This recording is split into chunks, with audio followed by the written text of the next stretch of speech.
pregunta por la que yo también tengo curiosidad, que se suele hablar, ustedes los teóricos, Francis, y la gente de partículas, de que las fuerzas como la gravitatoria o la electromagnética son de alcance infinito, mientras que las nucleares son de corto alcance.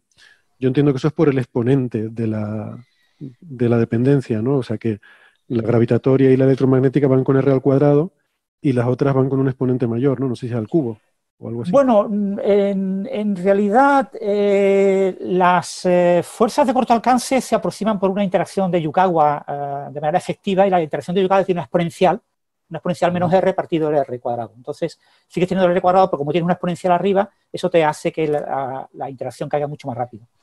Claro, o sea, domina la exponencial en cuanto te Domina vas la un exponencial, poquito. sí. Claro. Entonces tienes un término de tipo exponencial, ¿no? Que es lo que...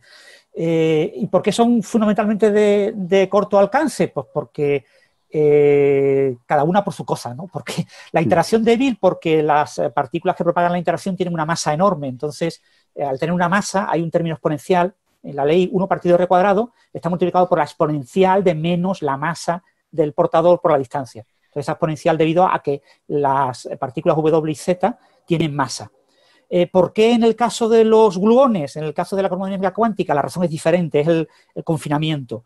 Los gluones tienen una energía promedio enorme comparada con la masa de los quarks, con lo que de manera virtual están generando cantidad de quarks, y entonces nunca puede existir un gluón aislado como partícula libre, sino que siempre está rodeado de una enorme nube, está como apantallado por una enorme nube de partículas, y eso colapsa, eso tiene una escala, un tamaño típico, una distancia típica, la distancia típica de confinamiento, y eso marca una distancia muy corta, ¿no? Entonces, en el caso de la cromodinámica cuántica, las fuerzas de corto alcance por el confinamiento, por el hecho de que la interacción de manera efectiva es muy fuerte y tiene el signo contrario, no es una interacción no a pantalla, sino que anti-apantalla.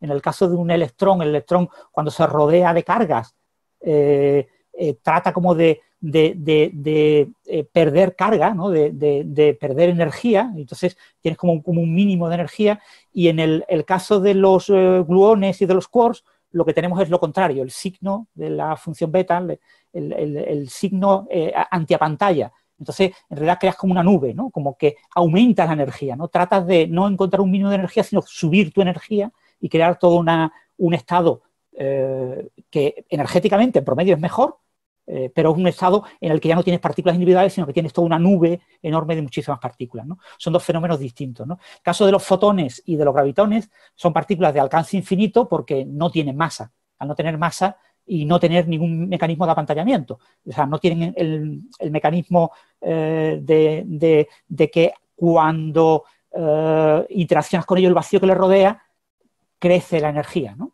Entonces, básicamente es un poco la idea. No sé si lo he explicado bien o lo he explicado fatal. Pero entonces la duda que me surge es, vale, ¿y la electromagnética no tiene ese término exponencial porque los fotones no tienen masa? Exactamente. Vale. O sea, en principio... el término exponencial tendría que aparecer, pero aparece elevado a cero, o sea, que la masa es cero. Claro. Y luego la siguiente pregunta entonces sería por la gravitatoria, pero claro, ahí el modelo estándar no nos puede decir porque los gravitones en principio tendrían masa. Y sin No, embargo... los gravitones no tienen masa. O sea, los gravitones en principio, en teoría, en la teoría de la relatividad de Einstein, cuantizada, los gravitones no tienen masa.